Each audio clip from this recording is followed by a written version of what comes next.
बिस्मिल्लाहिर्रहमानिर्रहीम। Welcome everyone. आज हम एक न्यू सब्जेक्ट के साथ आपके सामने हाजिर हुए हैं। जैसा कि हमने पीपीएससी के तमाम सब्जेक्ट की सीरीज स्टार्ट की हुई है और आज हमारा एक नया सब्जेक्ट है कंप्यूटर, जिसका आज पहला लेक्चर है। कंप्यूटर के तकरीबन हम 10 से 12 लेक्चर्स 13 लेक्चर्स के अंदर कंप्यूटर के सिलेबस को कवर करने की कोशिश करेंगे जो पीपीएससी के अंदर पूछा जाता है। जो क्वेश्चन पीपीएससी पूछता है बेसिक से लेकर एडवांस तक, हम सारे के सारे क्वेश्चन जो है इंशाल्लाह इन वीडियोस में हम कवर करेंगे और आपको तमाम जो कंटेंट है, जैसे तमाम सब्जेक्ट का हमने स्टार्ट किया हुआ है। पहले हम कौन कौन सा सब्जेक्ट कर चुके हैं? पहले हम कर चुके हैं पाकिस्तान अफेयर, पाकिस्तान ज्योग्राफी और EDS. EDS means everyday science. ठीक है, ये 3 सब्जेक्ट की प्लेलिस्ट जो है मौजूद है आप इसी चैनल के ऊपर।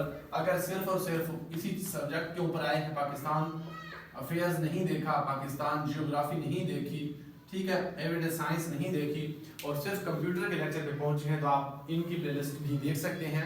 तो हम आज अपना कंप्यूटर को स्टार्ट करते हैं।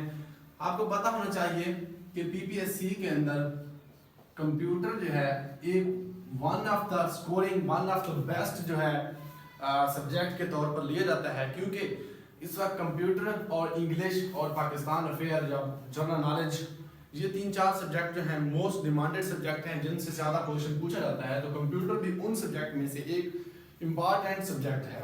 ये नहीं है कि ज्योग्राफी की या ईडीएस की वैल्यू जो है वो कम है या किसी सब्जेक्ट की कम है, क्योंकि पीपीएससी एक ऐसा इंस्टीट्यूट है, जो कह सकते हैं आप सर्विस है, जहाँ पे आपको 0.25 मार्क्स की भी ज़रूरत होती है, यानी 1/4 एक नंबर के चौथे हिस्से की भी आपको ज़रूरत होती है। तो सारे सब्जेक्ट इम्पॉर्टेंट हैं, लेकिन अगर आप किसी हेल्दी सब्जेक्ट को जिसका वेटेज ज़्यादा होता है उसको अच्छे तरीके से करते हैं तो वो आपको ज़्यादा स्कोरिंग की तरफ लेके जाता है और आपके रिकमेंडेशन के चांस बढ़ते हैं। ठीक है, तो हम स्टार्ट करते हैं आज कंप्यूटर को और कोशिश करूँगा कि घंटे से कम लेक्चर्स रहें ताकि आप लोग आसानी से करते रहें। ठीक है, तो स्टार्ट करते हैं। आज जो हमारा कंप्यूटर है, ये सबसे पहले जो है लफ्ज़ कंप्यूटर, लैंग्वेज कौन सी है? लफ्ज़ कंप्यूटर जो है ये किस लैंग्वेज का लफ्ज़ है? ये पहला एक्सक्यूज बनता है और जो भी मैं सवाल बताऊंगा वो पूछा जा चुका होगा या एक्सपेक्टेडली इन फ्यूचर पूछा जा सकता है। ठीक है, तो ये लैटिन लैंग्वेज का लफ्ज़ है कंप्यूटर। लैटिन यानी लातीनी ज़बान का लफ्ज़ है कंप्यूटर। और ये वर्ड कंप्यूटर पहले कैसा था, इसको पहले इंट्रोड्यूस कैसे करवाया गया था? COMPUTER,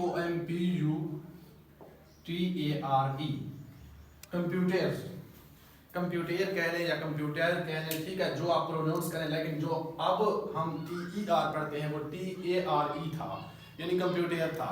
और एक बात, अगर आप CS कंप्यूटर साइंस IT का स्टूडेंट है तो आपको इन बेसिक्स का पता होगा, आप समझेंगे कि मुझे ज़रूरत नहीं है, लेकिन फिर भी मैं आपको कहूँगा कि आप सुने, आपको कुछ ना कुछ सीखने को मिलेगा ज़रूर एक्स्ट्रा, क्योंकि आप जब थ्योरी पढ़ के आते हैं, लेकिन जब कमीशन के हवाले से आप पढ़ेंगे तो इंशाल्लाह आपको एक्स्ट्रा कुछ ना कुछ फील होगा। और अब मेरी करेक्शन तो ज़रूर ही करेंगे, कोई ना कोई मिस्टेक हुई तो, क्योंकि मैं किसी एक सब्जेक्ट के अंदर मेरी मास्टर है, सारे सब्जेक्ट्स में नहीं है, लेकिन मेहरबानी कमीशन की, पीपीएससी की, ठीक है, जो मुझे इतना आप लोगों को सीखने का मौका दिया और मैं सीखा और सिखा रहा हूँ। ठीक है, तो कंप्यूटर जो है पहले ये लफ्ज़ था और ये लफ्ज़ किस ज़बान का है? लैटिन लैंग्वेज से ये लफ्ज़ लिया गया है, जिसके मीनिंग जो है, ठीक है, मीनिंग यानी इस लफ्ज़ का मतलब क्या है? तो आप कहेंगे to count, to calculate, okay, to compute. ठीक है, तो सबका अगर देखें तो एक ही मतलब निकलता है कि इस कंप्यूटर वर्ड का मतलब क्या है। इसका मतलब है to count, to calculate, to compute. ठीक है, यानी जमा करने का ही कहीं ना कहीं हमें ये बता रहा है कि कंप्यूटर का मतलब क्या है, मीनिंग क्या है। तो to count, to calculate, to compute. हमने कुछ भी नहीं देखा अभी तक, हम स्टार्टिंग कहाँ से हुए हैं? वर्ड से स्टार्ट हुए हैं, कंप्यूटर से स्टार्ट हुए हैं। ठीक है, तो इस कंप्यूटर वर्ड का मीनिंग मैंने आपको बता दिया है। अब हम थोड़ा सा आते हैं कि कमीशन पूछता है कि सबसे ओल्डेस्ट कंप्यूटर कौन सा है। ठीक है, ओल्डेस्ट कंप्यूटर पूछता है, ओल्डेस्ट यानी सबसे पुराना अगर वो कंप्यूटर आपसे पूछता है तो आपने कहना है अबेकस। ठीक है, आपको पता है, मैं जानता हूँ, लेकिन फिर भी मेरा फर्ज है, मैं उन स्टूडेंट को पढ़ा रहा हूँ, बता रहा हूँ जो बिल्कुल जीरो से स्टार्ट ले रहे हैं, जिन्हें कंप्यूटर की अलिफ बे का भी नहीं पता, जो कहते हैं कंप्यूटर है ही क्या। तो इंशाल्लाह वो इस सब्जेक्ट की सीरीज के बाद मास्टर होने वाले हैं कंप्यूटर में। ठीक है, तो ये अबेकस जो है सबसे पहला पुराना कंप्यूटर आप कह सकते हैं, जो कि आज भी चाइना के अंदर इस अबेकस को यूज किया जा रहा है। ठीक है, वह कंप्यूटर है इतना ओल्डेस्ट कंप्यूटर जो कि 2700 BC। ठीक है, कितना पुराना है? 2700 BC। 2700 BC के जब नाम आता है तो आपको पता है Alexander the great, if I am not wrong, Alexander the great यानी सिकंदर आजम का दौर था। ठीक है, और कौन सी सिविलाइजेशन थी? Sumerian civilisation. उस दौर में यह कंप्यूटर यूज किया गया पहली बार। किस सिविलाइजेशन में? सिविलाइजेशन, तो आप कह सकते हैं सुमेरियन सिविलाइजेशन।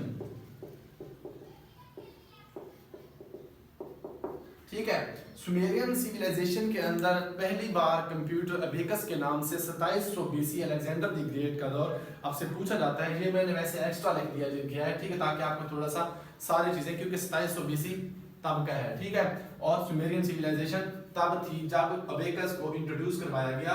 और उस वक्त कौन सी सिविलाइजेशन थी, किस दौर में? सुमेरियन सिविलाइजेशन के दौर में। Okay, present. ठीक है, in present China is using this abacus। China के अंदर आज भी ये अबेकस जो है, ये मशीन जो है, ये कंप्यूटर जो है यूज हो रहा है। और इसकी कुछ शेप भी यूं होती थी। ठीक है, तब मैं भी नहीं था, लेकिन मुझे भी पता चला है कि कुछ ऐसी ही इसकी शेप थी। जैसे मैं मेरे तक बात पहुंची, अब मैं आप लोगों तक पहुंचा रहा हूँ, सिखा रहा हूँ। इंशाल्लाह आप लोग किसी और को सिखा रहे होंगे इन फ्यूचर इंशाल्लाह। ठीक है, तो हमारे पास है अबेकस, ओल्डेस्ट कंप्यूटर है, ओल्डेस्ट मशीन है, जो कि आज भी चाइना में यूज हो रही है, जिसकी शेप कुछ इस तरह से है। 2700 BC की बात है। अच्छा, नेक्स्ट क्वेश्चन बनता है कि एल्गोरिथम जो है, एल्गोरिथम ALGORITHM, ठीक है, एल्गोरिथम जो है ये किसने इंट्रोड्यूस करवाया कंप्यूटर के अंदर? जो एल्गोरिथम है, ठीक है, एल्गोरिथम के कांसेप्ट को थोड़ा वाइड हम पढ़ेंगे, लेकिन अभी हम थोड़ा सा इंट्रो ले रहे हैं। तो एल्गोरिथम को अल-ख्वारिज़मी, ALKHAWRIZIMI, अल-ख्वारिज़मी जो है इसने एल्गोरिथम को इंट्रोड्यूस करवाया कंप्यूटर की इस फील्ड में, अबेकस ओल्डेस्ट। ठीक है, तो एल्गोरिथम अल-ख्वारिज़मी, ये भी क्वेश्चन पूछा गया है, मैं खुद से नहीं बता रहा। अल-ख्वारिज़मी का जो नाम है, ठीक है, वो आपने कमेंट करना है जो अगर आपको पता है तो। मूसा मोहम्मद, आई थिंक उसका नाम है, मूसा बिन मालिक नाम है। ठीक है, बहरहाल पूछा ही जाता है कि एल्गोरिथम को किसने इंट्रोड्यूस करवाया, तो आपने बताना है कि एल्गोरिथम को अल-ख्वारिज़मी ने इंट्रोड्यूस करवाया। ओके, उसके बाद हमारे पास अबेकस ओल्डेस्ट आया। उसके बाद थोड़ा सा आगे चलते हैं तो एक मशीन आती है जिसे स्लाइडर रोलर कहते हैं। स्लाइडर रोलर क्या कहते हैं? SLIDER। यहाँ पे लाइट पड़ती है, इस वजह से मैं यहाँ पे नहीं लिख रहा, थोड़ा सा आगे लिख रहा होता हूँ। स्लाइडर रोलर, ये स्लाइडर रोलर जो है इस मशीन को इंट्रोड्यूस करवाया गया रॉबर्ट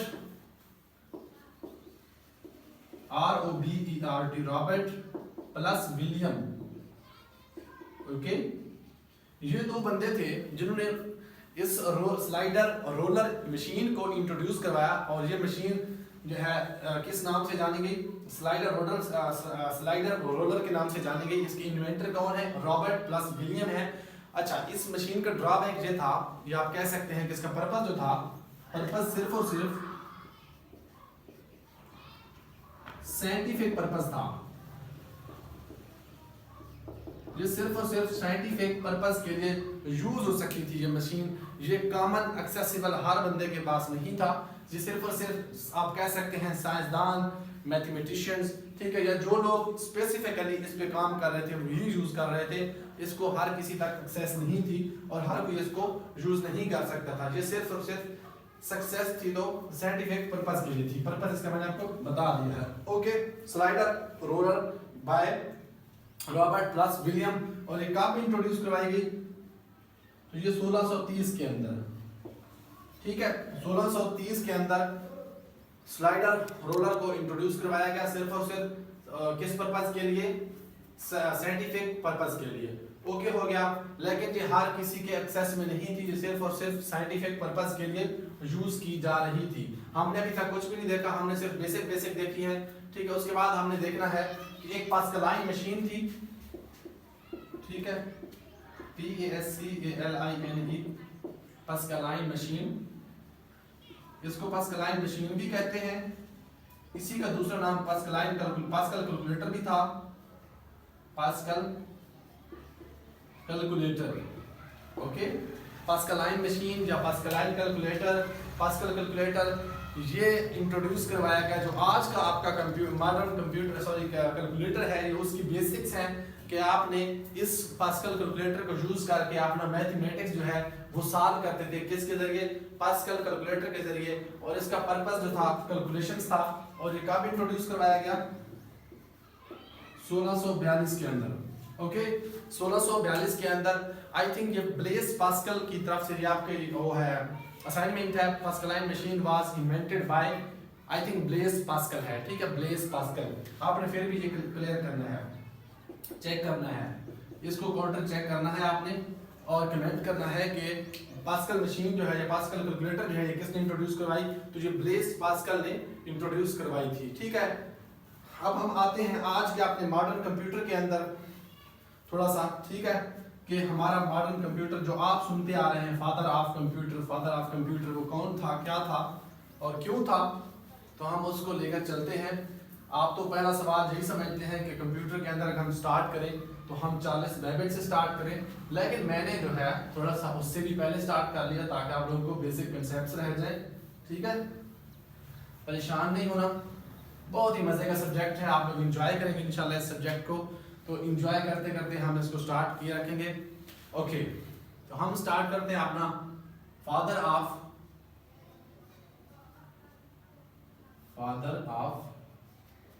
कंप्यूटर। अच्छा, फादर ऑफ कंप्यूटर भी कह सकता है या मॉडर्न कंप्यूटर भी कह सकता है, ठीक है जी। अच्छा, मैं जितना छोटा लिखता हूँ लिखाई गंदी होती है थोड़ा, मैं इसलिए बड़ा बड़ा लिखता हूँ, लेकिन फिर जगह मैं बहुत जल्दी वो फिल कर देता हूँ, ठीक है। तो फादर ऑफ मॉडर्न कंप्यूटर जो है आपका, या सिर्फ कंप्यूटर, फादर ऑफ कंप्यूटर भी सकता है, कह सकता है, फादर ऑफ मॉडर्न कंप्यूटर भी कह सकता है। आपने इसमें यही रखना है कि चार्ल्स बेबेज ऐसा है।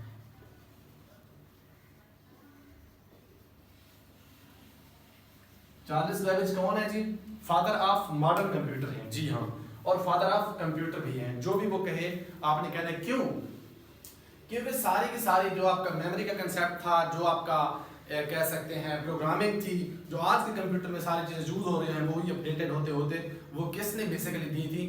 क्योंकि बाकी जो कंप्यूटर्स थे उनका कोई ना कोई स्पेसिफिक पर्पस था। ये ऐसा कंप्यूटर था जिसके अंदर इसने सारी चीज़ें मतलब इंट्रोड्यूस करवाई, लेकिन कैसे, कब, क्यों? ओके, तो father of computer Charles Babbage साहब, इसने जो है 2 मॉडल्स इंट्रोड्यूस करवाए। 2 मॉडल्स वर इंट्रोड्यूस्ड, ठीक है, 2 मॉडल इसने इंट्रोड्यूस करवाए थे, ठीक है। एक हमारे पास जो था, क्या कहते हैं, क्या नाम है यार, डिफरेंस इंजन, ठीक है, और एनालिटिकल इंजन। पहला क्या था? पहला हमारे पास था डिफरेंस इंजन,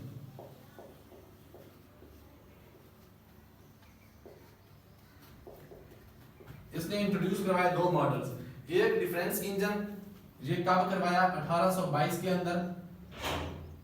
ओके, 1822 के अंदर जो इंट्रोड्यूस करवाया उसका कहते हैं डिफरेंस इंजन। और इसी का दूसरा नाम जो है सेम इसी का दूसरा नाम है डिफरेंस इंजन का मैकेनिकल इंजन।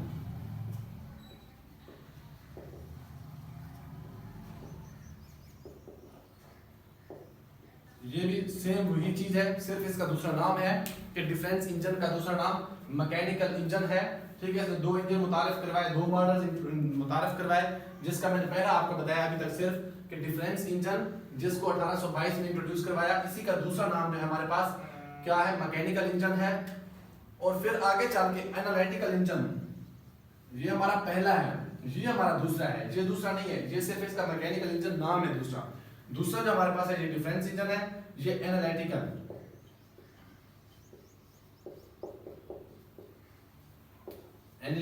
इंजन। ओके, तो एनालिटिकल इंजन 1837, सिर्फ 15 साल, यानी जब उस आपकी उम्र 15 साल थी तो आपने एनालिटिकल इंजन मुतारिफ करवाया। यूं समझ लें 12-15 साल के फर्क में 1822 से 1837 कितने साल का फर्क बन रहा है, तो 15 साल का फर्क बन रहा है। ठीक है, 15 साल के बाद जाके वो एक और इंजन मुतारिफ करवाते हैं जिसे कहते हैं इंजन 1। ठीक है, वो कह सकता है कि एनालिटिकल इंजन का दूसरा नाम क्या है, या engine 1 was introduced in which year, तो 1837, यानी कंफ्यूज नहीं होना। जैसे डिफरेंस इंजन का दूसरा नाम मैंने आपको बताया है मैकेनिकल इंजन, इसी तरह से हमारे पास एनालिटिकल इंजन का दूसरा नाम जो है वो इंजन 1 है। आपने कंफ्यूज नहीं होना, बिल्कुल मैं बेसिक्स बता रहा हूं अभी तक। ओके, इसका नाम क्या है, इंजन 1। ओके, इंजन 1 भी सेम वही चीज है, मैंने आपको बताया। Father of computer, father of modern computer Charles Babbage साहब, जिसने 1822 के अंदर डिफरेंस इंजन को इंट्रोड्यूस करवाया। उसी डिफरेंस इंजन का दूसरा नाम मैकेनिकल इंजन है। दूसरा मॉडल इसने एनालिटिकल इंजन इंट्रोड्यूस करवाया, जिसका दूसरा नाम है इंजन 1, और ये 1837 के अंदर। ठीक है, अभी तक हमने सिर्फ और सिर्फ कुछ भी नहीं देखा, बेसिक्स देखी है। अच्छा, इसने क्या दिया, और इसने दिया memory concept. Okay, memory concept. ये बाहर शोर आ रहा है उसका, थोड़ा सा ये अवॉइड करना है आप लोगों ने, क्योंकि रोड गली साफ है। ठीक है, तो मेमोरी कंसेप्ट,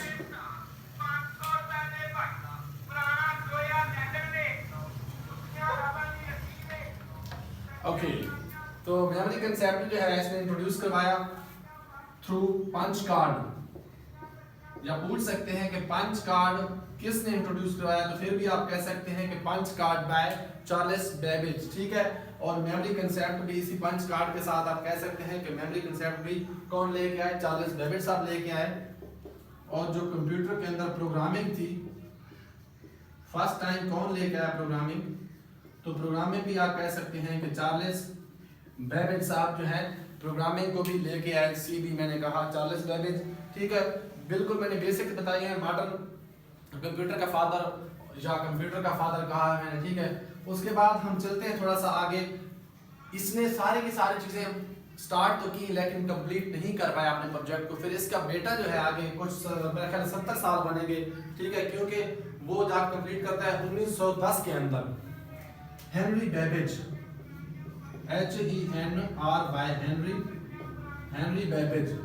हेनरी बेबेज क्या करते हैं, हेनरी बेबेज 1910 में जाके अपने वालिद का यही प्रोजेक्ट जो है प्रोग्रामिंग, यही कंप्यूटर की बेसिक्स को लेके इस प्रोजेक्ट को कंप्लीट करते हैं। ठीक है जी, कब 1910 के अंदर। तो हेनरी बेबेज जो है ये चार्ल्स बेबेज के बेटे हैं, जो अपने बाप के इस प्रोजेक्ट को कंप्लीट करते हैं। कंप्लीट हिज फादर प्रोजेक्ट,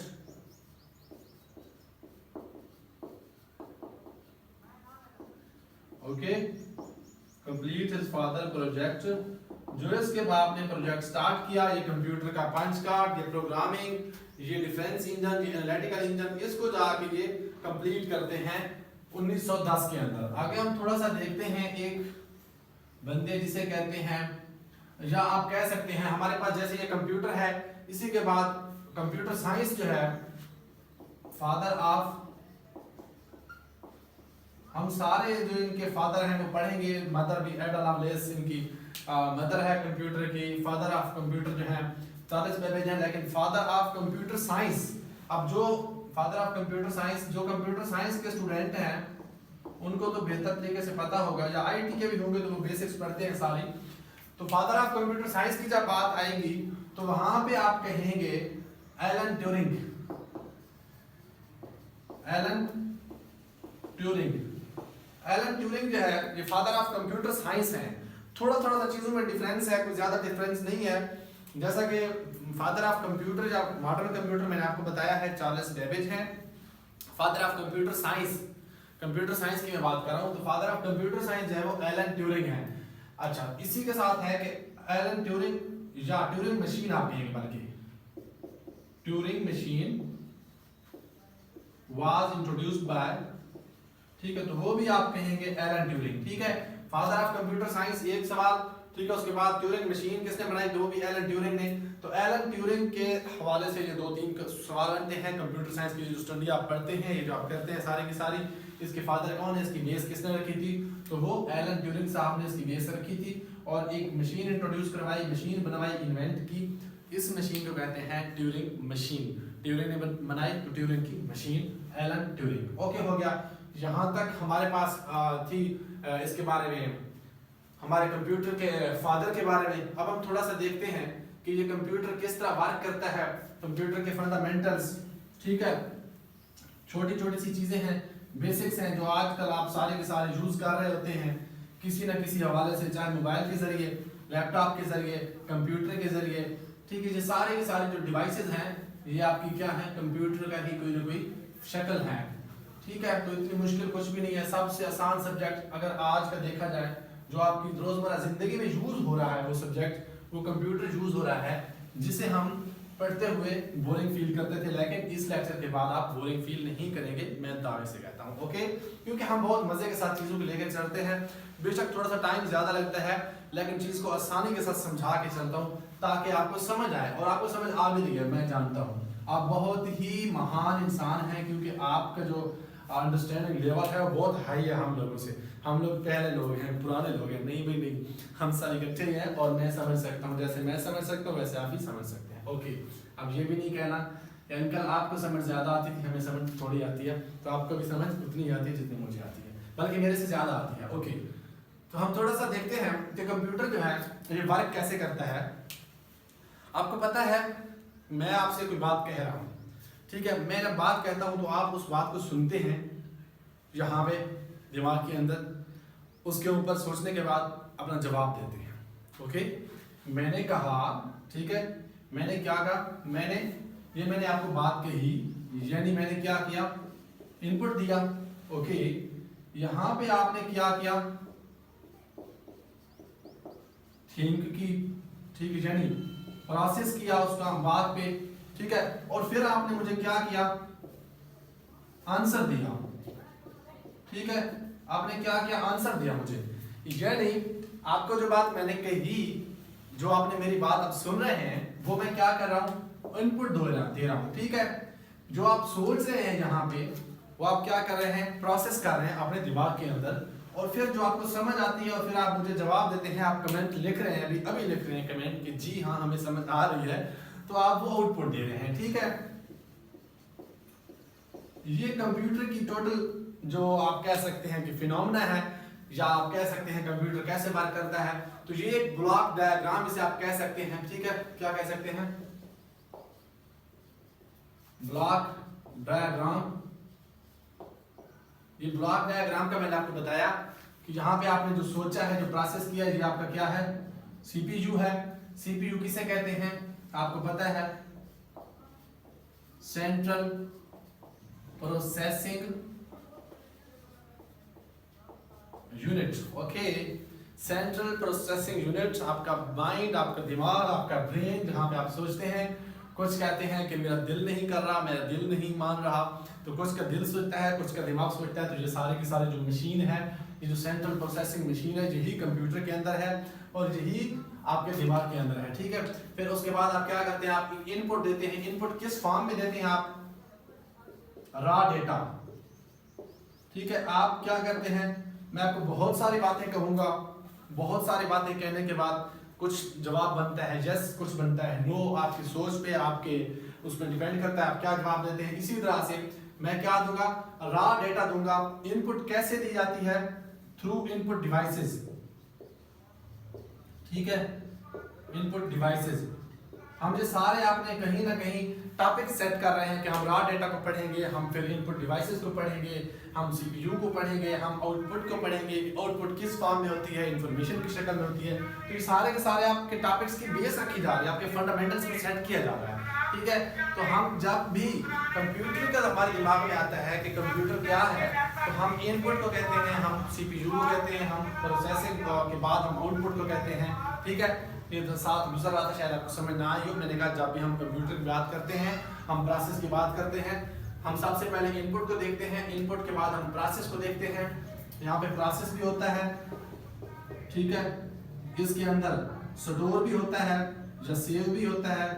आप स्टोर भी कर सकते हैं, सेव भी कर सकते हैं, ठीक है। उसके बाद आप क्या करते हैं, आउटपुट डिवाइसेस के थ्रू। अब आउटपुट डिवाइसेस हमने पढ़नी है आपको, जो आउटपुट थ्रू आउटपुट डिवाइसेस, ठीक है। आउटपुट डिवाइसेस के थ्रू आप क्या करते हैं, आउटपुट देते हैं, लेते हैं कंप्यूटर से, ठीक है। जैसे कि आपके पास स्क्रीन होगी, डिस्प्ले होगी, जैसे आप जिस स्क्रीन पे मुझे देख रहे हैं, चाहे लैपटॉप पे देख रहे हैं, चाहे मोबाइल पे देख रहे हैं, कंप्यूटर पे देख रहे हैं, ठीक है। तो ये आपके आउटपुट डिवाइस है।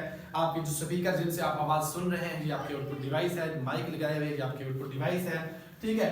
इसी तरह से आप वो चीज़ जो जवाब जाता है, जो प्रोसेस के बाद, जो इसके अंदर सारा सोचने के बाद, प्रोसेस होने के बाद आपके पास जाता है, वो क्या होती है, इंफॉर्मेशन होती है। यानी हमने रॉ डेटा दिया, ठीक है, रॉ डेटा दिया, उसने प्रोसेस किया, प्रोसेस करने के बाद आपको इंफॉर्मेशन के तौर पर आउटपुट डिवाइसेस के थ्रू वो डेटा को दे दिया आपको, ठीक है। तो ये सारे के सारा कंप्यूटर का आप कह सकते हैं कि ये फिनोमिना है, ये आपका सीपीयू है, ये आपके आउटपुट डिवाइस है, ये आपका इनपुट है। इनपुट आप किसी भी तरह से दे सकते हैं, ठीक है। तो अगर मैं थोड़ा सा मजीद करके बनाऊं, मजीद वाज़ेह करके बनाऊं, तो मैं कैसे बनाऊंगा, ठीक है, ओके।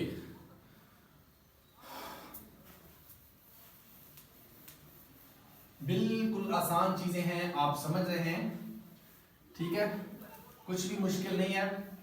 और चीजें आज तो बहुत इंटरेस्टिंग होने वाली है इंशाल्लाह, ठीक है जी। तो इंटरेस्टिंग चीजों को पढ़ते हुए भी मजा आता है।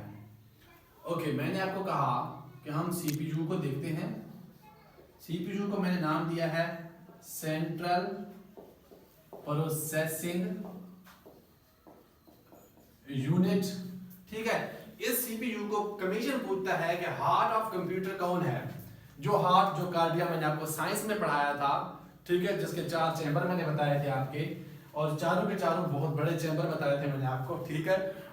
उस हार्ट को, कंप्यूटर के हार्ट को आप सीपीयू कहते हैं, या सीपीयू को आप हार्ट ऑफ कंप्यूटर कहते हैं, HEAR, हार्ट ऑफ कंप्यूटर, ठीक है। तो हार्ट ऑफ कंप्यूटर क्या है जी, हार्ट ऑफ कंप्यूटर आपके पास जो है वो सीपीयू है। और अगर वो कहता है कि ब्रेन ऑफ कंप्यूटर, तो ब्रेन ऑफ कंप्यूटर भी सीपीयू है। दरवाजा ओपन है, आजो। Brain of computer, brain of computer,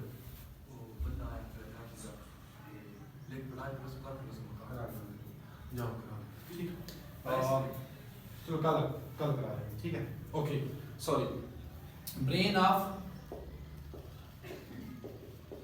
computer, तो आप कह सकते हैं कि सीपीयू जो है, सेंट्रल प्रोसेसिंग यूनिट जो है, वो ब्रेन ऑफ कंप्यूटर भी है, हार्ट ऑफ कंप्यूटर भी है। जैसे मैंने आपको बताया है, मैंने बना के दिखाया था आपको कि आपके ब्रेन के अंदर जब इनपुट आती है, आप सोचते हैं, प्रोसेस करते हैं, स्टोर करते हैं। क्योंकि आप जब अपने दिमाग के अंदर बात सुनते हैं, आप मेरी बात को सुन के स्टोर भी तो कर रहे हैं ना, वही काम सीपीयू का है। सीपीयू स्टोर भी करता है, सीपीयू प्रोसेस भी करता है। तो यहाँ पे आप कहेंगे कि हार्ट ऑफ कंप्यूटर, कंप्यूटर को बात बुरी भी लगती है, कंप्यूटर रिएक्शन भी देता है, ठीक है। तो आप जैसे बात सुनते हैं, ठीक है, उसी तरह से ये भी सुनता है। तो कंप्यूटर क्या करता है, heart of computer, brain of computer. आपके दिल को बात बुरी लगती है, कंप्यूटर के दिल को भी बात बुरी लगती है, अच्छी लगती है। तो हार्ट ऑफ कंप्यूटर या ब्रेन ऑफ कंप्यूटर। ओके, हम कह सकते हैं कि कंप्यूटर जो है, ये सीपीयू जो हमारा है, ये प्रोसेसर है। इसको आप कह सकते हैं प्रोसेसर। कैसे, आई विल प्रूव इट, ठीक है। ये कि प्रोसेसर है, कंप्यूटर क्या है, प्रोसेसर है। ये सीपीयू आपका प्रोसेसर है। कैसे प्रोसेसर है, सबसे पहले अगर मैं यहाँ पे डायग्राम बनाऊं, ठीक है, तो हमारे पास ये सीपीयू है, समझ लें, ठीक है, ये सीपीयू है और इसका ये जो है बटन है, ठीक है, सीपीयू का। या आप यहाँ पे बना लें बटन, ठीक है, ओके। तो ये हमारा क्या है, ये हमारा सीपीयू है। इस सीपीयू के अंदर क्या लगा होता है, यहाँ पे सारे का सारा जो फिट होता है, ठीक है, वो लगा होता है मदरबोर्ड। Motherboard, okay. मदरबोर्ड क्या है, बेसिकली सारे का सारा जो एक चिप्स होती हैं जितनी भी कंप्यूटर के तमाम, ये इस बॉक्स के अंदर, ये सीपीयू का जो बॉक्स होता है सेंट्रल प्रोसेसर यूनिट, इसके अंदर एक मदरबोर्ड होता है। इसी मदरबोर्ड के ऊपर सारे की सारी जो हमारी लगी होती हैं चिप्स, क्या लगी होती हैं, चिप्स। उन चिप्स के अंदर, चिप यानी चिप की बात कर रहा हूँ, चिप्स वो नहीं जो आप फिंगर चिप्स खाते हैं, ठीक है, वो भी सर्दी आएंगी तो फिर खाना, अभी तक हम चिप की बात कर रहे हैं, ठीक है। चिप्स, ज्यादा चिप्स को हम चिप्स कहेंगे, एक चिप को चिप कहेंगे, ठीक है। तो चिप्स लगी होती हैं, उन चिप्स के अंदर हमारे पास क्या होता है, प्रोसेसर होता है, जहां पे सपोज, ठीक है, यहाँ पे आपके पास क्या है, ये प्रोसेसर है। यही प्रोसेसर सारे का सारा काम कर रहा होता है, ठीक है, क्या है, प्रोसेसर, ठीक है। तो ये प्रोसेसर जो है इस मदरबोर्ड के ऊपर, ये प्रोसेसर सारे का सारा काम कर रहा होता है। इसी प्रोसेसर की वजह से इस सीपीयू को आप प्रोसेसर भी कह सकते हैं, सीपीयू भी कह सकते हैं, ठीक है। और ये प्रोसेसर के बारे में भी एक सवाल बनता है, वैसे बहुत बनते हैं, वो पढ़ेंगे, लेकिन एक सवाल जो बनता है, बहुत फेमस सवाल मुझे याद आ रहा है कि which one is largest producer of processor, तो आप कहेंगे Intel, largest producer of processor, largest producer कौन सी कंपनी है, इंटेल की है, ठीक है। इंटेल जो है लार्जेस्ट प्रोड्यूसर है दुनिया के अंदर, सबसे ज्यादा प्रोसेसर कौन प्रोड्यूस कर रहा है, तो आप कहेंगे कि हमारे पास इंटेल जो है लार्जेस्ट प्रोड्यूसर है। मैंने अभी तक क्या बताया आपको, सीपीयू बताया है, सीपीयू के बाद मैंने आपको कहा है कि ये हार्ट ऑफ कंप्यूटर होता है, या उसके बाद ब्रेन ऑफ कंप्यूटर होता है, ठीक है। अच्छा, उसके बाद मैंने ये प्रोसेसर वगैरह ये थोड़ा सा बताया है। अब मैंने ये आपको बताया कि सीपीयू है, सीपीयू के साथ यहाँ पे हम क्या लगाते हैं, एलसीडी लगाते होते हैं ना, ठीक, क्या लगाते हैं, शायद सही ना बना पाऊं, ओके, हम क्या लगाते हैं, एलसीडी लगाते हैं। यहाँ पे इसी के साथ हम क्या लगाते हैं, अपना कीबोर्ड लगाते हैं, जिससे आप टाइपिंग करते हैं, ठीक है, ओके। ये आपने क्या बना दिया है, मैंने एक कीबोर्ड बनाया, आपको समझ आ रही होगी उम्मीद है। और इसी के साथ ही हम माउस बना लेते हैं, ठीक है। इस माउस की कोई शक्ल यूं होती है, जहाँ पे बटन लगे होते हैं, मैंने तो शक्ल बना दी यार, बंदे की तो नहीं है, बना दी है मैंने, ओके। तो ये सारे का सारा हमारा क्या होता है, इस माउस के थ्रू हम क्या करते हैं, इनपुट देते हैं, इस कीबोर्ड के थ्रू हम क्या देते हैं, हम इनपुट देते हैं। और आउटपुट किससे लेते हैं, हम लेते हैं आउटपुट अपने सीपीयू सॉरी मॉनिटर की तरफ से, ठीक है। और यहाँ पे हमारे साथ कभी कभी हम स्पीकर भी लगा देते हैं, जिन स्पीकर को हम सुनते हैं और इनसे हमें आवाज आ रही होती है, ठीक है। तो जो स्पीकर भी लगाते हैं, स्पीकर भी हमारी आउटपुट डिवाइस होती है, ताकि हम सारे के सारे अपने टॉपिक्स को, अभी टॉपिक्स को हम निखार रहे हैं पहले लेक्चर के अंदर, और बेसिक्स भी समझ रहे हैं। माउस के बारे में भी पढ़ेंगे हम, कीबोर्ड के बारे में पढ़ेंगे हम, एलसीडी के बारे में पढ़ेंगे हम, आउटपुट डिवाइसेस यानी सारी की सारी आ जाएंगी, इनपुट डिवाइसेस आ जाएंगी, ठीक है। तो अभी तक हमने देखा है कि इनके थ्रू हम इसको देते हैं, ये प्रोसेस करता है, प्रोसेसर हमारे पास होता है। प्रोसेसर के बाद हम क्या देखते हैं कि ये सीपीयू जो है, इसको फर्दर हमने 3 पार्ट्स में डिवाइड किया हुआ है। सबसे पहले हमारे पास है सीयू। इस सीपीयू को अगर हम देखें तो मेजर 3 पार्ट्स में है, 3 पार्ट्स, ठीक है। हमारे पास पहला है जी सीयू, ठीक है। हमारे पास दूसरा है एएलयू, ठीक है। और तीसरा हमारे पास है एमयू, ओके। हमने क्या देखा है, हमने देखा है कि सीयू के अंदर मेन 3 पार्ट्स होते हैं। एक हमारे पास सीयू होता है, सीयू यानी कंट्रोल यूनिट, ठीक है, ओके, कंट्रोल यूनिट, ठीक है। सीयू यानी control unit, ALU arithmetic logic unit, ठीक है। एएलयू और एमयू मतलब मेमोरी यूनिट, ओके। मैंने कहा कि ये जो हमारा सीपीयू है, ये बेसिकली 3 इसके मेजर पार्ट्स हैं, 3 मेजर पार्ट्स में डिवाइडेड है, जिसमें मैंने आपको बताया है सीयू है, एएलयू है और एमयू है। एमयू को आप मेमोरी यूनिट को रजिस्टर कहेंगे, ठीक है, इसको रजिस्टर भी कहते हैं और इसको आप मेमोरी रजिस्टर भी कहते हैं, मेमोरी रजिस्टर भी कहते हैं, ठीक है। कंप्यूटर का कौन सा कंट्रोल यूनिट मैंने आपको पहले बताया है, उसके बाद मैंने अरिथमेटिक लॉजिक यूनिट बताया है, उसके बाद एमयू यानी मेमोरी यूनिट बताया है। अच्छा उसके बाद मैंने आपको कहा कि मेमोरी यूनिट को आप रजिस्टर कहेंगे, ठीक है। और ये रजिस्टर जो है हमारा क्या है, ये रजिस्टर हमारा सबसे fastest memory inside the computer, inside the CPU, ठीक है। मैंने कहा कि ये जो हमारा रजिस्टर है, रजिस्टर एक मेमोरी है और ये दुनिया के अंदर जितने भी कंप्यूटर्स हैं सब में फास्टेस्ट मेमोरी कौन सी है हमारे पास, वो हमारे पास रजिस्टर है, रजिस्टर है जी। आप कह रहे हैं कैशे है, कैशे CHE कैशे, कैशे कहें कैशे कहें, जो भी पढ़े, प्रोनाउंसिएशन का मैं जिम्मेदार नहीं हूँ, ना मेरी अपनी पर्सनल प्रोनाउंसिएशन ठीक है क्योंकि मैं अपने हिसाब से पढ़ता हूँ, आप अपने हिसाब से, तो ना आप मेरे जो स्टूडेंट हैं, जो मेरे दोस्त हैं, ना आप किसी को सकती है, लेकिन ठीक होगी, परेशान नहीं हो, मैं ऐसे कह रहा हूँ, ठीक है। कैशे ही कहेंगे आप। तो आप कहते हैं कि कैशे मेमोरी जो है वो सबसे फास्टेस्ट है। ये क्वेश्चन थोड़ा सा इंपॉर्टेंट है कि ये फास्टेस्ट है, ये फास्टेस्ट है। इसी तरह के जो क्वेश्चन यूनिक होते हैं वो होते हैं, इंपॉर्टेंट होते हैं। तो आपको जब मैंने लफ्ज कहा इनसाइड दी सीपीयू, ये लफ्ज देखना है आपने। जब कहा जाए कि कंप्यूटर के अंदर ये हमारा यहाँ पे लगा हुआ है, सपोज क्या कहा मैंने आपको, प्रोसेसर लगा हुआ है जी, इनसाइड है, किसी प्रोसेसर के अंदर आप कहेंगे कि क्या लगी हुई है, हमारे पास रजिस्टर है और ये रजिस्टर मेमोरी फास्टेस्ट है, लेकिन कहाँ पे, inside the CPU. Okay okay okay, दोबारा बता रहा हूँ, अंडरस्टैंड, ठीक है। मैंने कहा कि fastest memory inside the CPU, inside the computer, तो रजिस्टर है। अगर कहा जाए कि fastest memory outside the computer, तो आप कहेंगे कैशे। ओके, यहाँ पे ये थोड़ा सा आपको लग रहा होगा, लेकिन बिल्कुल सिंपल है, इजी है, कुछ भी इसमें मुश्किल नहीं है कि इनसाइड अगर कहा जाए तो आप कैशे कहें, क्या कहेंगे, रजिस्टर कहेंगे। अगर आउटसाइड कहा जाए तो आप क्या कहेंगे, आप कहेंगे कि कैशे मेमोरी जो है ये हमारे आउटसाइड सबसे तेज तरीन है। ओके, अगर हम बात करें कि हमारा अरिथमेटिकल लॉजिक यूनिट जो है ये क्या काम करता है, तो अरिथमेटिकल लॉजिक यूनिट बेसिकली ये रीजनिंग का काम करता है।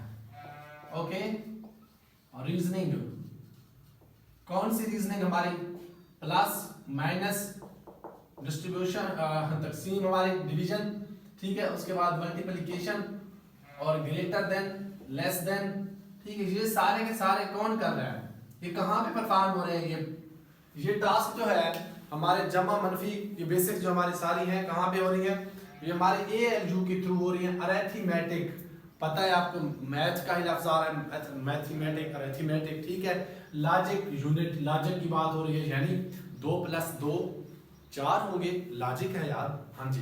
तो लॉजिक की बात हो रही है, तो अरिथमेटिकल लॉजिक रीजनिंग, जो आप आज रीजनिंग के क्वेश्चन देखते हैं 2, फिर उसके बाद 7, उसके बाद फिर आप देखते हैं कि 12 और उसके बाद 17, फिर नेक्स्ट कौन सा आएगा, तो आप कहेंगे 22, क्योंकि रीजनिंग है यहाँ पे भाई, पता है आपको 5-5 जमा हो रहे हैं, मैंने 5-5 की सीरीज बताई आपको, वो मैथ में देखेंगे तो आपको मैं बताऊंगा कि ये रीजनिंग थी जो arithmetical logic, arithmetic logic unit की थ्रू परफॉर्म हो रही है कंप्यूटर के अंदर। ओके, तो यहाँ पे रीजनिंग तक ये होगी इनकी बेसिक्स। तो हम अब नेक्स्ट टॉपिक जो है अपना स्टार्ट करते हैं, हम मेमोरी की तरफ जाते हैं, क्योंकि हम मेमोरी कर रहे हैं, तो मेमोरी को पढ़ लेते हैं। कंप्यूटर के अंदर मेमोरी कंसेप्ट क्या है और मेमोरी कितनी तरह की होती है, ठीक है जी। तो हमारा अब जो टॉपिक है, ये क्या टॉपिक है हमारा, कंप्यूटर किस लैंग्वेज को समझता है, मेमोरी टर्म्स क्या है। ओके,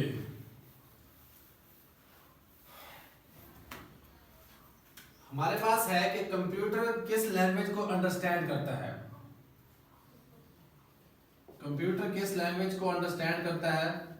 तो कंप्यूटर अंडरस्टैंड जो करता है वो सिर्फ और सिर्फ 0 और 1 की लैंग्वेज को अंडरस्टैंड करता है, यानी बाइनरी लैंग्वेज आप कह सकते हैं कि जिसको कंप्यूटर जो है अंडरस्टैंड करता है, और ये हम इसको 0 और 1 की फॉर्म में कह सकते हैं। ओके, तो यहाँ से हम अपना बेसिक से स्टार्ट कर रहे हैं कि हमारे पास किस तरह मेमोरी यूनिट्स होते हैं। सबसे पहले हमारे पास छोटा से छोटा जो यूनिट होता है मेमोरी का जिसे बिट कहते हैं, बिट को आप शॉर्ट फॉर्म बिट कहते हैं, लेकिन बाइनरी डिजिट हमारे पास कौन से हैं?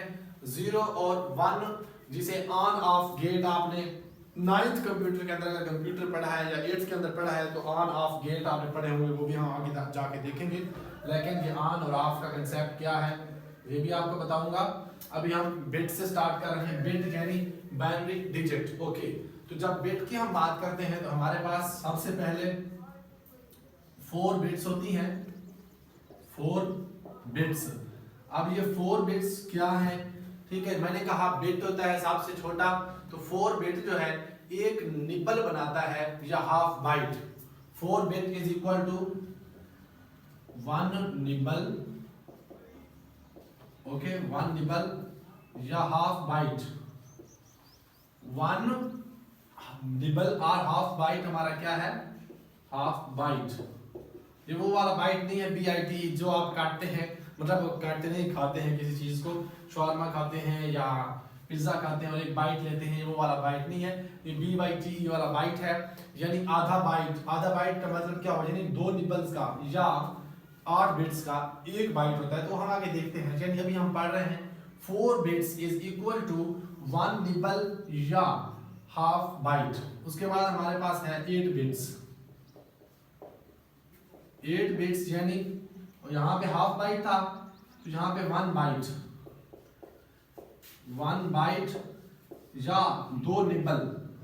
2 निबल क्यों? क्योंकि मैंने आपको बता दिया है कि एक निबल जो है वो कितने के बराबर है, तो एक निबल हमारा 4 बिट्स के बराबर है। तो आप कहेंगे 2 nibble is equal to 8 bits या 8 bits is equal to 2 nibble या 1 बाइट। ओके, मैंने बताया 4 बिट्स, 8 बिट्स और उसके बाद 8 बिट्स से क्या बनता है? 2 निबल बनते हैं या 1 बाइट बनता है। अब पहले क्या थी? हमारे पास बिट थी, बिट के बाद हमारे पास बाइट बना। ठीक है, क्योंकि 1 निबल था, 1 निबल के बाद बिट्स 8 को हमने जमा किया। फिर हम थोड़ा सा आगे चले तो 1024 बाइट्स की बात आती है, बाइट्स। ओके, यहाँ पे हमारे पास क्या था? 4 बिट्स हैं, 4 से 8 बिट्स हैं, फिर 8 बिट से हमारे पास 1 बाइट बना। फिर इस 1 बाइट से हम 1024 बाइट पे आते हैं कि 1024 बाइट अगर हमारे पास हो तो हमारे पास क्या बनेगा जी? 1 KB बनेगा। ठीक है, सॉरी KB, हाँ KB बनेगा। ठीक है, KB यानी किलो बाइट। तो 1024 बाइट जो है वो 1 KB के बराबर होते हैं। ठीक है, 1 KB के बराबर। ओके, 1 KB के बराबर हमारे पास 1024 बाइट्स। फिर 1024 KB, 1024 KB। KB किसे कहते हैं? किलो बाइट को कहते हैं। Okay, kilo byte. तो 1 KB जो है, 1024 बाइट जो है वो 1 KB के बराबर है, और 1024 KB जो है वो 1 MB के बराबर है। MB मेगाबाइट आपको पता है। ठीक है, बेसिक टर्म है। 4 बिट्स, 8 बिट्स, 1024 KB, 1024 KB के बाद हमारा 1 बिट बना, ठीक है, सॉरी 1 MB बना, और 1 MB की जो कहते हैं पावर 10 की पावर 6, 10 की पावर 6, ठीक है, बाइट। ओके, हो गया। ये 10 की पावर 6 बाइट क्या है? वो पूछता है कि 10 की पावर 6 बाइट जो है वो किसके बराबर है? तो वो 1 MB के बराबर है। मैंने इतना दूर क्यों लिख दिया है? 10 की पावर 6 बाइट जो है इज इक्वल टू, एक अलग सवाल बनता है, 1 MB। ठीक है, तो 1 MB 10 की पावर 6 बाइट के बराबर होते हैं। ये भी पूछ सकता है, कमीशन की मर्जी है कि 1 MB इज इक्वल टू, 10 की पावर 9 दे सकता है, 10 की पावर 3 दे सकता है, 10 की पावर 6 दे सकता है। तो आपने कहना है 10 की पावर 6 जो है वो 1 MB के बराबर है या 1024 KB के बराबर होता है। ठीक है, क्योंकि आपको पता है KB मिल के MB बनाते हैं, फिर MB मिल के GB बनाते हैं। तो 1024 MB जो है वो मिलते हैं, तो क्या बनता है हमारे पास? 1 GB बनता है। GB यानी गीगाबाइट। ठीक है, ये आप लिखना है तो साथ साथ लिखते जाएं। मैं शॉर्ट जो आपकी टर्म्स यूज होती हैं वहां पे भी तकरीबन यही पूछा जाता है MB। तो आप कहेंगे कि 1024 MB जो है वो हमारा कितना बनता है, 1 GB बनता है। और ये कितना है, 10 की पावर 9 बाइट। ओके, ये आप कह सकते हैं इज इक्वल टू 1 GB, ठीक है। या फिर वो कहेगा 1 GB अगर नहीं कहेगा तो 1024 MB कहेगा, क्योंकि 1024 इज इक्वल टू हमारे पास है 1 GB। ओके, ये बेसिक्स है, कुछ भी मुश्किल नहीं है। मैंने आपको कहा हमारे पास 4 बिट्स होती हैं, ठीक है। कितनी बिट्स होती हैं हमारे पास, 1 2 3 4। ये हमारे पास जो 4 बिट्स हैं, शायद ऊपर नजर ना आ रही हूँ, 1 2 3 4, ये हमारे 4 बिट्स जो हैं ये क्या बना रहे हैं, 4 बिट्स एक निबल के बराबर हैं। ओके, 4 बिट्स एक निबल के बराबर हैं। मैंने फिर कहा कि आपके पास जो 8 बिट्स होंगी, ठीक है, 8 बिट्स वो क्या होंगी जी, 8 बिट्स वो हाफ बाइट या 2 निबल, ठीक है, 2 निबल या हाफ बाइट। ओके, फिर उसके बाद मैंने आपको कहा सॉरी हाफ बाइट नहीं, पूरा ये 1 बाइट बनेगा, हाफ बाइट नहीं, क्योंकि 8 बिट्स 1 बाइट के बराबर होता है।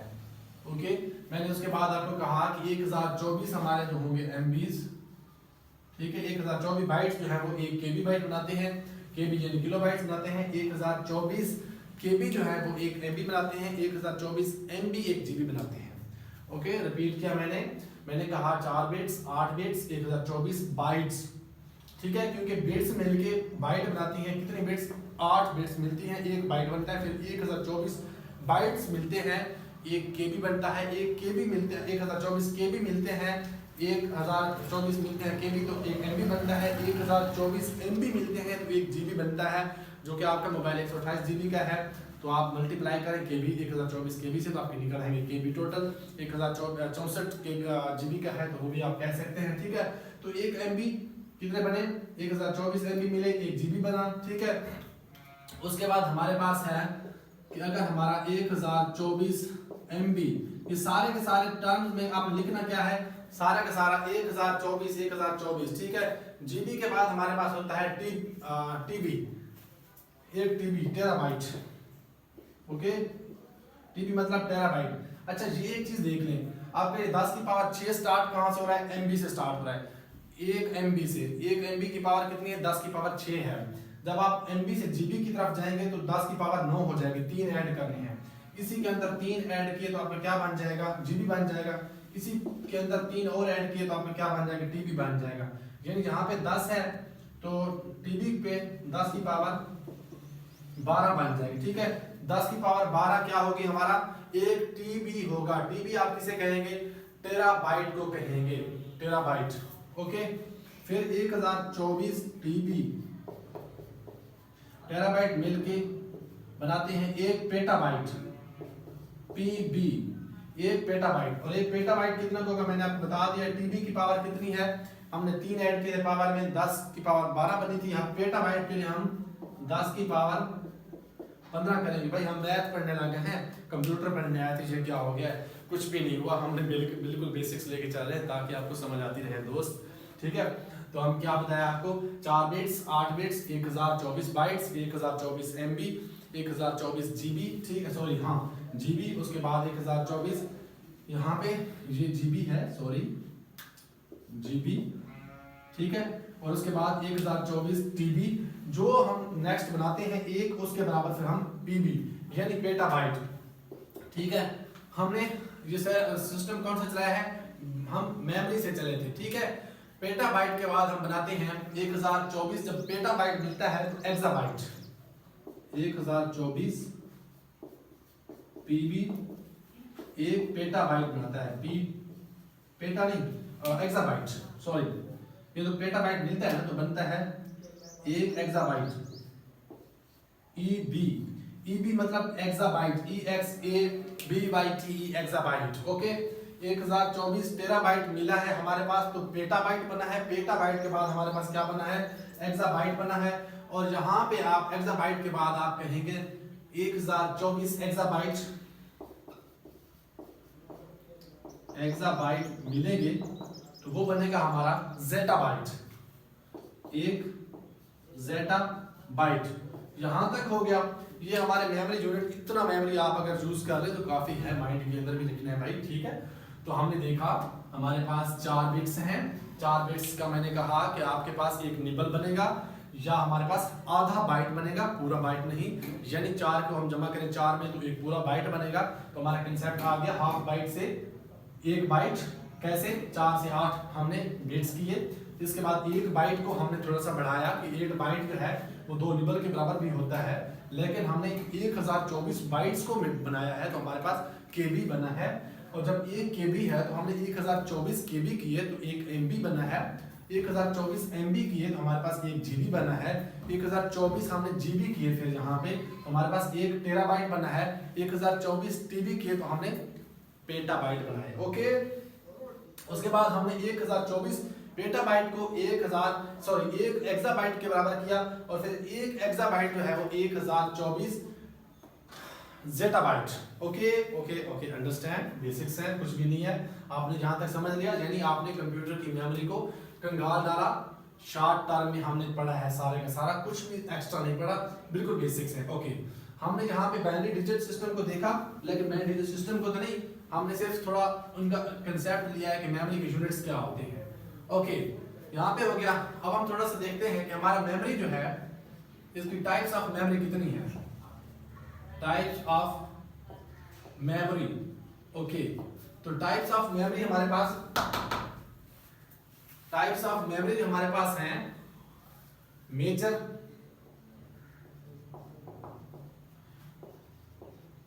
टू टाइप्स हैं हमारे पास। भाई थक तो नहीं गए? नहीं, आप बिल्कुल भी नहीं थके। आप आने वाले तमाम एग्जाम्स जो हैं इनको क्रैक करना चाहते हैं, मुझे पता है। आप नायब तहसीलदार के लिए, ADFI के लिए और दूसरा NCCIA के लिए, ये नेशनल साइबर क्राइम इन्वेस्टिगेशन, उसके बाद आप जूनियर क्लर्क, आप पुलिस, आप किसी भी पोस्ट के लिए तैयारी कर रहे हैं, ये आपको सब्जेक्ट जो है फुली सपोर्ट करने वाला है। और हर साल, हर 2 साल बाद सब इंस्पेक्टर्स की पोस्ट आती है पंजाब पुलिस के अंदर और कंप्यूटर 40% मांगा जाता है, जो कि आप यहाँ से कवर करने वाले हैं। ओके, तो हमने क्या देखा है, 2 मेजर टाइप्स है हमारे पास। एक हमारे पास है पहली, जिसे आप पहली है तो प्राइमरी कहेंगे, क्योंकि प्राइमरी के अंदर ये आप पहली क्लास पढ़ के आए हैं, ठीक है। Primary memory, okay, primary memory. उसके बाद हमारे पास इसी का दूसरा नाम है, हम इसको कहते हैं मेन मेमोरी। ओके, हम इसी का और तीसरा नाम भी हम रखते हैं इंटरनल मेमोरी।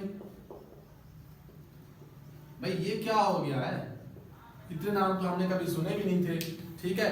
तो इतने तो हमारे अपने नाम भी नहीं है, मुझे सादत से सादी कह देते हैं, ठीक है, बस 2 ही हैं। तो यहाँ पे तो यार इसके तो कमाल कर दिया है कि एक मेमोरी को उसने प्राइमरी मेमोरी भी कह दिया, मेन मेमोरी भी कह दिया, इंटरनल मेमोरी भी कह दिया। हम किसको याद रखें? सब कुछ याद रख लेंगे हम, इतना रट्टा लगाएंगे ना, क्रैमिंग करेंगे। अंडरस्टैंडिंग के बाद हमने क्रैमिंग करनी होती है। PPSC के अंदर सबसे जो मैटर करती है ना चीज़, वो रिवीजन करती है, नोट्स करते हैं। आप नोट्स बना रहे हैं, मुझे पता है, क्योंकि 70% आपका काम मुकम्मल हो जाता है जब आप नोट्स बना लेते हैं। तो अब आज हम अपना 70% लेक्चर का काम अपना कंप्लीट कर चुके हैं, लेकिन अभी हम देखते हैं थोड़ा सा हमारे पास क्या है। प्राइमरी मेमोरी है, मेन मेमोरी है, इंटरनल मेमोरी है। हम एक ही चीज को सारे का सारा नाम देते हैं, ठीक है। अगर हम इस प्राइमरी मेमोरी के बाद दूसरी टर्म को देखें तो हमारे पास क्या है, सेकेंडरी मेमोरी है, ठीक है। हम सेकेंडरी पे भी नहीं जाते, अभी हम इसी के ऊपर ही रहते हैं, क्योंकि हम एक को कंप्लीट करते हैं फिर दूसरी को देखेंगे। अच्छा, हम अगर इस प्राइमरी मेमोरी को देखें तो प्राइमरी मेमोरी के अंदर हमारे पास 2 चीजें होती हैं, एक होती है रैम, दूसरी होती है रोम, ठीक है। तो हम इस सारे को क्या करते हैं, तरतीब से थोड़ा सा लिखते हैं। रैम रोम पे हम पहुंचे हैं। ओहो, ये तो बहुत बेसिक चीजें हैं यार, खैर करनी तो है हमने, तो करेंगे। आप लोगों को अगर मजा आ रहा है तो आप किसी दोस्त को इनवाइट जरूर करें कि आए यार, इस चैनल के ऊपर आपको सारे सब्जेक्ट्स फ्री में तैयार करवाते हैं। और एक बात मजे की आपको बताता चलूँ यही कंप्यूटर के हवाले से, कि कंप्यूटर ये हमने जो इंस्टीट्यूट है इंशाल्लाह इसको लॉन्ग टाइम के लिए चलाने वाले हैं। तो हमने जितनी भी कंप्यूटर जॉब्स आती हैं वहां पे मोस्टली डिप्लोमा मांगा जाता है। क्या मांगा जाता है? डिप्लोमा। तो उस डिप्लोमे के लिए हमने क्लासेस का यही सारे का सारा जो अपना सिलेबस पढ़ाएंगे इसके बाद हमने थोड़ा सा कंप्यूटर एप्लीकेशंस के लिए जिसमें MS ऑफिस, उसके बाद MS ऑफिस के अंदर हमारे पास 3 चीजें आती हैं, आपको पता है वर्ड, एक्सेल और PPT यानी पावर पॉइंट। इन 3 के ऊपर कोर्स करवाने जा रहे हैं इसी इंशाल्लाह सितंबर से, जिसमें आपको क्या मिलेगा 6 मंथ डिप्लोमा, 1 ईयर, ठीक है, या फिर 3 मंथ, जो आपको रिक्वायर्ड हो, आप करना चाहें तो आप हमसे कांटेक्ट कर सकते हैं और बिल्कुल जो रीजनेबल फीस होगी इंस्टीट्यूट की, उसी के साथ आप एक रजिस्टर्ड एफिलिएटेड गवर्नमेंट बोर्ड से डिप्लोमा भी कर सकते हैं हमारे साथ। आप एक सिंगल मैसेज करें और अपना रजिस्ट्रेशन करवाएं और अपने टाइम पे जब आपको रिक्वायर्ड होगा आपको इंशाल्लाह डिप्लोमा भी मिल जाएगा, ठीक है। ये तो थोड़ी सी मैंने अपनी क्या कह सकते हैं आप पब्लिसिटी कर दी है यार आपके सामने, लेकिन खैर आपको ज़रूरत होती है, आप कहीं ना कहीं से करते हैं या बनवाते हैं, जो भी होता है, तो आप मेरे से ही क्यों ना बनवाएं, ठीक है, अगर आपको ज़रूरत हो तो, अदरवाइज नो प्रॉब्लम, ठीक है। लेकिन मांगा जाता है तो क्या करें, डिप्लोमा जो है वो देना पड़ता है। ओके, तो हम आते हैं आपने इस मेमोरी के झंझट में। मैंने कहा एक होती है रैम, दूसरी होती है रोम। ये रैम क्या है और रोम क्या है? जी हाँ, ये तो आपको पता है, RANDM रैंडम एक्सेस मेमोरी, ठीक है, रैंडम एक्सेस मेमोरी, और दूसरी जो है read only memory, read only memory. ये रैंडम एक्सेस मेमोरी और रीड ओनली मेमोरी जो है ये क्या है, हम थोड़ा सा अगर स्टार्ट करें तो हम रोम को स्टार्ट करते हैं, ठीक है, किसको स्टार्ट करते हैं, रोम को। टाइम मेरे ख्याल है कुछ ज्यादा हो रहा है और पहला लेक्चर है हमारा ये कंप्यूटर का, कहीं आप बोर ना हो जाएं, लेकिन हम बस थोड़ा सा देखते हैं रोम को, फिर इंशाल्लाह नेक्स्ट लेक्चर में देखेंगे बाकी। रोम यानी रीड ओनली मेमोरी। ओके, इस रीड ओनली मेमोरी का एक क्वेश्चन बनता है जिसे कहते हैं non volatile memory. Non volatile memory किसे कहते हैं?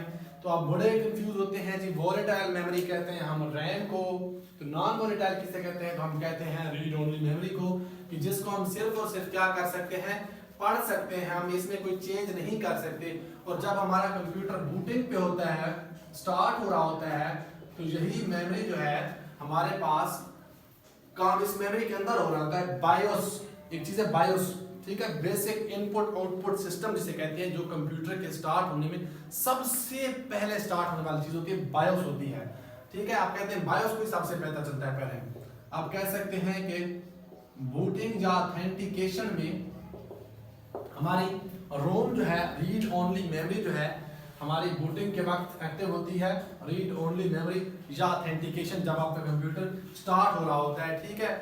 तो इसमें हम क्या कर सकते हैं, सिर्फ और सिर्फ कोई चीज पढ़ सकते हैं, हम चेंज नहीं कर सकते। इसी के अंदर हमारे पास है BIOS, basic input output system. Okay, मैंने लिख दिया है आपने डॉक्टर वाली लैंग्वेज में, ठीक है।